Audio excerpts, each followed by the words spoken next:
ఈరోజు కరెంట్ అఫైర్స్లో మొదటి ప్రశ్న. ప్రపంచ హోమియోపతి దినోత్సవం ఎప్పుడు? Answer April 10. ప్రతి సంవత్సరం ఏప్రిల్ 10న ప్రపంచ హోమియోపతి దినోత్సవాన్ని జరుపుకుంటారు. జర్మన్ వైద్యుడు, హోమియోపతి పితామహుడు క్రిస్టియన్ ఫ్రెడరిక్ శామ్యూల్ హనేమాన్ జయంతిని పురస్కరించుకొని ఏప్రిల్ 10, 2005న మొదటి ప్రపంచ హోమియోపతి దినోత్సవాన్ని జరుపుకున్నారు. హోమియోపతి వైద్యం గురించి ప్రజలకు అవగాహన కల్పించడం దీని లక్ష్యం. రెండవ ప్రశ్న. ప్రపంచ బ్యాంక్ గ్రూప్ ఆర్థిక సలహా ప్యానెల్లో సభ్యుడిగా ఎవరు నియమితులయ్యారు? Answer Rakesh Mohan. Reserve bank of India మాజీ డిప్యూటీ గవర్నర్ రాకేష్ మోహన్ను ప్రపంచ బ్యాంక్ గ్రూప్ ఇటీవల ఆర్థిక సలహా ప్యానెల్ సభ్యుడిగా నియమించింది. న్యూఢిల్లీకి చెందిన centre for social and economic progress ఈ సమాచారాన్ని వెల్లడించింది. ప్రస్తుతం ప్రధానమంత్రి ఆర్థిక సలహా మండలిలో పార్ట్ టైం సభ్యుడిగా కూడా మోహన్ ఉన్నారు. మూడవ ప్రశ్న. పేమార్ట్ ఇండియా సహకారంతో ఏ బ్యాంక్ వర్చువల్ ఏటీఎం సదుపాయాన్ని పరిచయం చేసింది? Answer జే&కే bank. బ్యాంకింగ్ సౌలభ్యాన్ని పెంపొందించే లక్ష్యంతో వ్యూహాత్మక భాగస్వామ్యంలో జే&కే బ్యాంక్ వర్చువల్ ఏటీఎం సౌకర్యాన్ని ప్రారంభించేందుకు పేమార్ట్ ఇండియా ప్రైవేట్ లిమిటెడ్తో జతగట్టింది. నాలుగవ ప్రశ్న. National cooperative dairy federation of India limited నూతన చైర్మన్గా ఎవరు ఎన్నికయ్యారు? Answer doctor Meenesh Shah. National cooperative dairy federation of India limited నూతన చైర్మన్గా డాక్టర్ మీనేష్ షా ఏకగ్రీవంగా ఎన్నికయ్యారు. ఈ ఎన్నికల ప్రక్రియను ఆనంద్ జిల్లా కలెక్టర్ ప్రవీణ్ చౌదరి నిర్వహించారు. ఐదవ ప్రశ్న.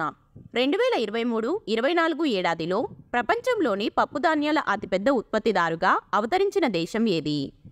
ఆన్సర్ భారతదేశం. Directorate of pulse development of India ప్రకారం భారతదేశం ప్రపంచంలోనే పప్పుధాన్యాల అతిపెద్ద ఉత్పత్తిదారుగా అవతరించింది. గత ఏడాది 2023లో భారత్ పప్పుధాన్యాల ఉత్పత్తి 28 మిలియన్ మెట్రిక్ టన్నులకు చేరుకుంది. ఆరవ ప్రశ్న. అంతర్జాతీయ క్రీడా దినోత్సవం ఎప్పుడు? Answer April 6.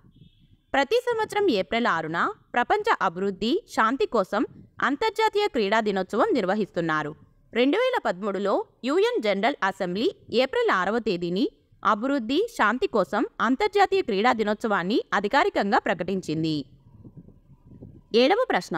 ఆర్బీఐ వరుసగా 7వసారి రెపో రేటును ఏ రేటుతో కొనసాగించింది? Answer 6.50.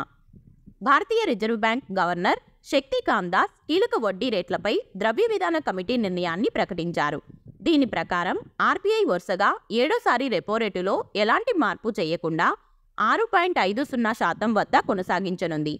RBI monetary policy committee 5:1 మెజారిటీతో పాలసీ రేటుపై నిర్ణయం తీసుకుంది. ఎనిమిదవ ప్రశ్న. రష్యాతో యుద్ధంలో ఉక్రెయిన్కు మద్దతు ఇవ్వడానికి నాటో ఎన్ని బిలియన్ యూరోల నిధులను సిద్ధం చేస్తుంది?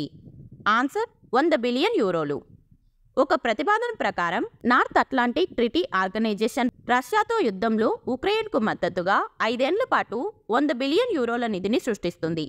ఈ ప్రతిపాదనను NATO secretary general gems Stoltenberg చేశారు. తొమ్మిదవ ప్రశ్న.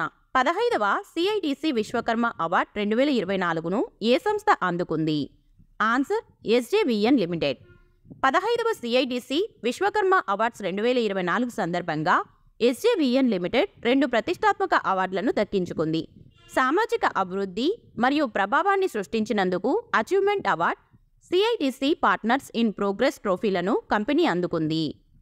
10వ ప్రశ్న. సిసిఐ స్నూకర్ క్లాసిక్ టైటిల్ను ఎవరు గెలుచుకున్నారు? Answer Pankaj Advani. CCI snooker classic టైటిల్ను ప్రపంచ ఛాంపియన్ పంకజ్ అద్వానీ గెలుచుకున్నారు. ఫైనల్లో పంకజ్ 8-3తో కమల్ చావ్లాపై విజయం సాధించారు. పంకజ్ అద్వానీ 2 ఏళ్లుగా సిసిఐ స్నూకర్ క్లాసిక్ టైటిల్ను గెలుచుకుంటున్నారు. ఇక ఆఖరి ప్రశ్న. దీనికి సమాధానం మీరే తప్పకుండా కామెంట్ చేయండి. నేషనల్ హ్యాండ్మేడ్ డే ఎప్పుడు? Option A April 11, option B April 6, option C April 12, option D April 15. Video నచ్చితే లైక్ చేయండి. అలాగే ఇలాంటి మరిన్ని వీడియోస్ కోసం మన ఛానల్ని తప్పకుండా సబ్స్క్రైబ్ చేసుకోండి. Thank you.